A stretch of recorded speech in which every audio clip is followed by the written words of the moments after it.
Amazon did not add a lot to Prime in July, you may have noticed. So this top 10 list only features 9 movies, but I've got 9 bangers for you, including the best Korean crime action thing I've seen in quite a while, A Man of Reason, which ranks pretty high on this list, but we're starting with a medieval horror fantasy flick created on a shoestring budget that punches far above its own weight, A Knight's War. Now, I say shoestring budget, I don't actually know what the budget was for this movie, but if you look closely, you can tell, even though the armor looks good, it does look like most of the costumes were, ordered off of Etsy. They're using a lot of basic special effects here, but to great effect. I mean, I loved this movie. I actually was surprised by it. It's got kind of a Game of Thrones feel, at least at the beginning, and then you follow a knight that essentially goes to hell to fight demons, and you end up with something that's like half Game of Thrones, half Hellraiser. And yes, kind of a thin plot, but I think anyone who plays video games could enjoy this movie. The plot itself is very much like that of a video game. He's able to keep coming back over and over again, fight the same demons almost endlessly. So I could see where that would not appeal to some viewers, but again, gamers, I think this is going to be right up your alley. I mean, this is definitely a movie that's not for everybody. Even the low budget elements alone are going to turn some folks off, but if you're the least bit interested after this brief introduction, then this one's a banger. Now, my next one did fairly well on a theatrical release, but I think just did not get enough recognition, and admittedly, it doesn't go quite as hard as it could, but I still thought No Escape was a heart-pounding thriller. Don't think about it. Stop yelling okay? at me, Jack. I'm Don't fucking think scared. about it. I Look at me, Annie. Look at me. Don't. Oh man, I'm scared. And it's kind of an unexpected one. I mean, it stars Owen Wilson and Lake Bell, neither one of them very well known for thrillers. But they actually play parents that suddenly find themselves in the middle of a coup. There's riots in the streets, people taking over their apartment building, and they've got to escape. But as the title might suggest, there is no escape. No Escape ends up being a pretty fantastic on-the-run type of movie. You've got a family of 4 trying to escape.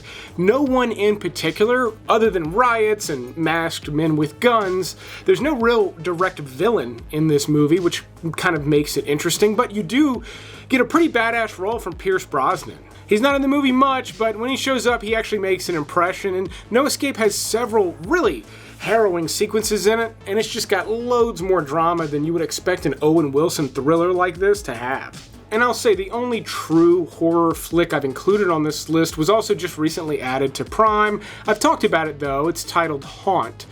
And if you've ever been to a professional or semi-professional haunted house around Halloween time, this is like the worst case scenario of what could happen to you. You follow a group of teenagers, more like college age, going to one of these haunted houses, and even though there's some spooky stuff up front, everything seems like it's on the up and up. It's pretty straightforward. They're enjoying themselves until they're not. Now, the haunted house location, I think, is enough to make this movie work. Yes, it's got jump scares and all of that kind of stuff in it. In fact, it's got a lot of them, but the setting makes this movie more interesting, and then ultimately, there's a whole nother layer underneath that makes Haunt even more interesting. But I will warn you, it's pretty boilerplate stuff. If you've not seen it and you're a horror movie fan, check it out. It's one of the cooler things Prime Video has added recently, but if you're a little tired of the genre at the moment, I like Haunt, it just didn't really reinvent anything. Now, my next one is a sequel to a movie that was independently created yet loaded with visual effects that actually made somewhat of an impression and released in theaters years back. It was titled Skyline. Here I'm recommending Beyond Skyline. Now, there's a whole third installment to this out, but this sequel, again, punches way above its weight. There is so much going on in this movie, and so many both visual and practical effects mixed together character in a kind of non-Hollywood movie, yet you've got almost like a Michael Bay level plot. So I'll say, like, if you like Michael Bay movies, I mean, even if you just like them a little bit, Beyond Skyline is incredible to watch because it's made on a fraction of the budget, makes incredibly good use of limited resources. I mean, really great use. Like, I was impressed with A Night's War and how good the production quality looked on that movie. 10 times more impressed with Beyond Skyline. Not only that, but it's loaded with action, martial arts, all sorts of sci-fi stuff, monsters. I mean, it checks a lot of boxes. If you like these types of movies and you've missed Beyond Skyline, you don't need to see the first one, even though I do recommend it.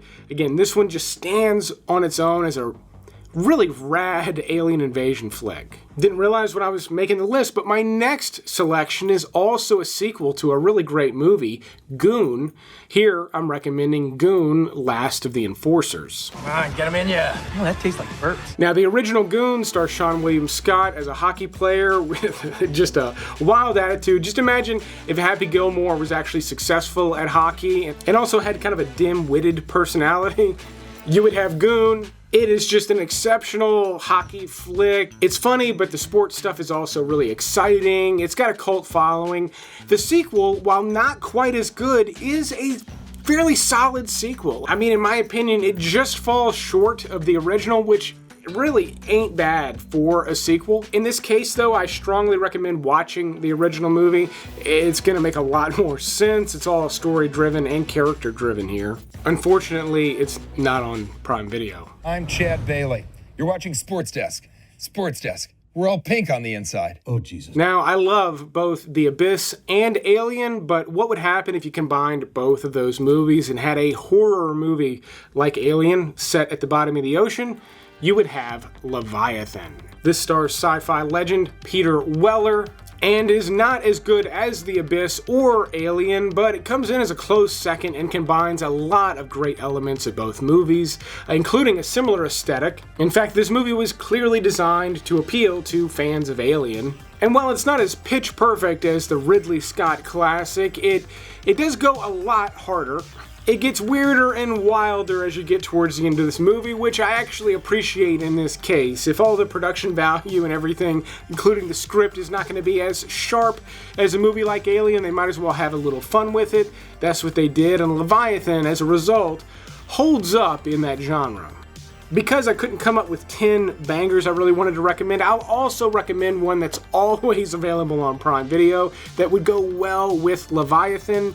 Split Second, starring Rutger Hauer. It's been a while since I've recommended it, and again, it's always on Prime, and it is just a hidden gem of a horror sci-fi flick. It takes place in a future London that's like always flooded. There are these weird sort of satanic murders happening. Rutger Hauer is a detective that totes his big gun and smokes a cigar. It's awesome stuff.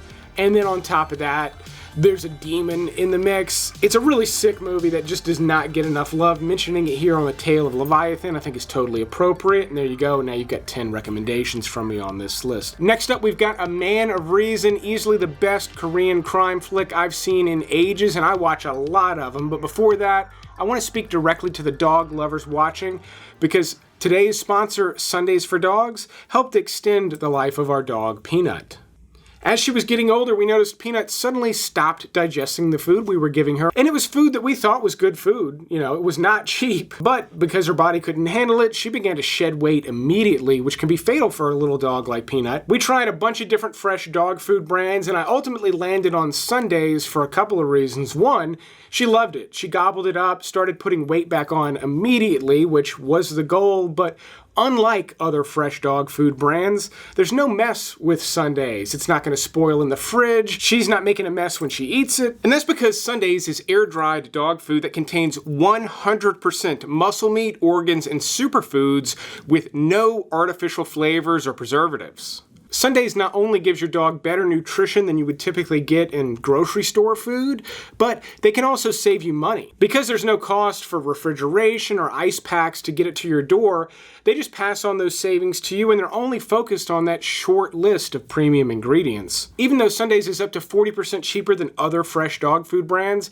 my viewers can get 50% off their first order when they go to sundaysfordogs.com/flick. Again, that's 50% off an already great price, and you're going to be giving your dog, again, better nutrition than typical pet store food. It's a great deal, which is why I highly recommend Sundays for Dogs. But speaking of things I recommend, let's get back to the top picks on this list.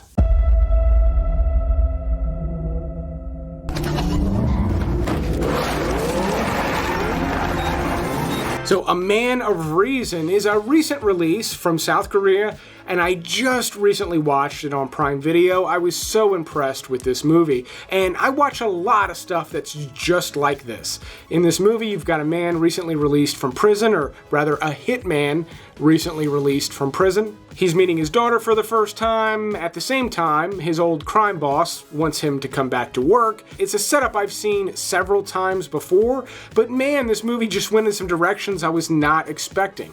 Now, while there is a fair amount of action in this movie, this is not an all-out action movie like John Wick, although I will say it does have some John Wick level action in it. If you're a fan of this genre whatsoever, this is a serious one that's got some heart.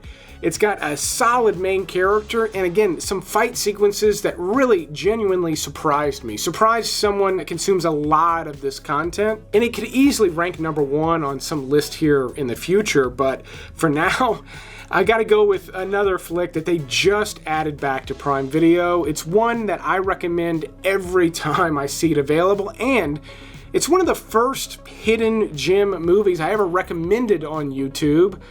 Timecrimes. Now, this is a time travel paradox type movie.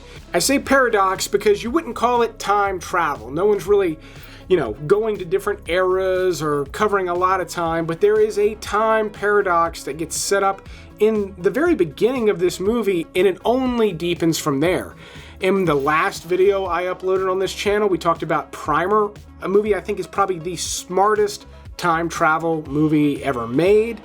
Timecrimes, I think, comes in at a close second. It shares a lot in common with Primer, but has a little more of a thriller type feel to it, and kind of a horror movie type vibe. It's got a little bit of a slasher element, although you would not call this a slasher flick. Now, it is from Spain. You are going to have to read subtitles on Prime Video. They never really have dubbed versions available, but if you're not opposed to subtitles, again, this is my second favorite time travel paradox movie of all time, and it's right behind Primer. But my #1 pick on this list is the Robert De Niro classic Ronin. If it's been a while since you've seen this movie, the car chases in it are the only reason it's the #1 spot. It's got a lot else going for it, but if you don't recall, the car chases are filmed in a pitch-perfect way. There are several prolonged chase sequences in this movie, and they are among some of the best ever put to film, still to this day. I mean, the movie's well over 25 years old, and even though there have been some great car chases since then, Ronin still, in my opinion, takes the cake. Here's a recap of the list, but I'll keep making these as long as y'all keep watching them. Thanks for checking out this episode, and you will see me on the next one.